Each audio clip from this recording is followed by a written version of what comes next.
যে গৃহহীন পৰিয়ালসকলৰ কি হ'ব সেন্সাছত এই লোকপিয়লত গৃহহীন পৰিয়ালসকলৰ কি হ'ব যাৰ ঘৰ নাই তেওঁলোকৰ গণনা হ'ব নে নহয় হয় তো বৰ্তমান যি প্ৰথম পৰ্যায় চলি আছে সেন্সাছৰ অৰ্থাৎ ঘৰে ঘৰে গণনাকাৰী বিষয়াসকল গৈছে আৰু ঘৰত যি বিল্ডিং নম্বৰ দিছে হাউস নম্বৰ দিব হয় অৰ্থাৎ গৃহ পিয়লৰ কাম চলি আছে গৃহ লিস্টিং অৰ্থাৎ গৃহ তালিকা প্ৰস্তুত কৰিছে আৰু গৃহ পিয়লৰ কাম চলিছে আৰু এটা কাম হ'ব দ্বিতীয় পৰ্যায় 2027 চনৰ ফেব্ৰুৱাৰী মাৰ্চত হেতু হ'ব লোকপিয়ল হয় তো এই যে বৰ্তমান প্ৰথম পৰ্যায় চলি আছে ইয়াত এই গৃহহীন পৰিয়ালৰ ক্ষেত্ৰত কি ব্যৱস্থা আছে কি হ'ব তেওঁলোকৰ হিচাপ হ'ব নে নহয় এই সম্পৰ্কে মই আমাৰ যি হাতপুথি আছে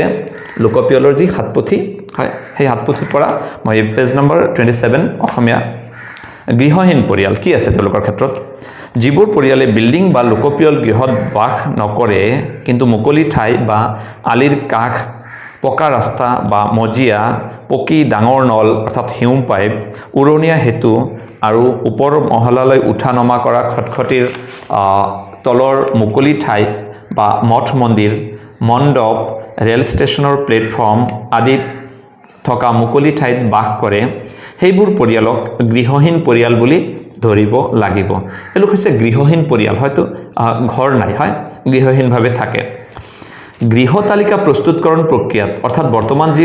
ফাৰ্স্ট ফেজ চলি আছে গৃহ তালিকা প্ৰস্তুত ঘৰে ঘৰে যে এনুমাৰেটৰ সকল গৈছে যে ঘৰৰ নম্বৰ দিয়াৰ প্ৰক্ৰিয়া চলি আছে গৃহ তালিকা প্ৰস্তুতকৰণৰ এই প্ৰথম পৰ্যায়ত গৃহহীন পৰিয়ালসমূহক অন্তৰ্ভুক্ত কৰা নহয় অৰ্থাৎ এই গৃহহীন অৰ্থাৎ যিসকলৰ ঘৰ নাই তেওঁলোক এই প্ৰক্ৰিয়াত অন্তৰ্ভুক্ত নহব স্পষ্ট কথা কিন্তু চাওক তেওঁলোকতো মানুহ তেওঁলোকেতো ভাৰতৰে বাসিন্দা হয়নে ঘৰ নাথাকিব পাৰে গৃহহীন হ'ব পাৰে তেওঁলোকৰ হিচাপ হ'ব লাগিব নে নাই নিশ্চয় হ'ব লাগিব হয়নে তো চাওক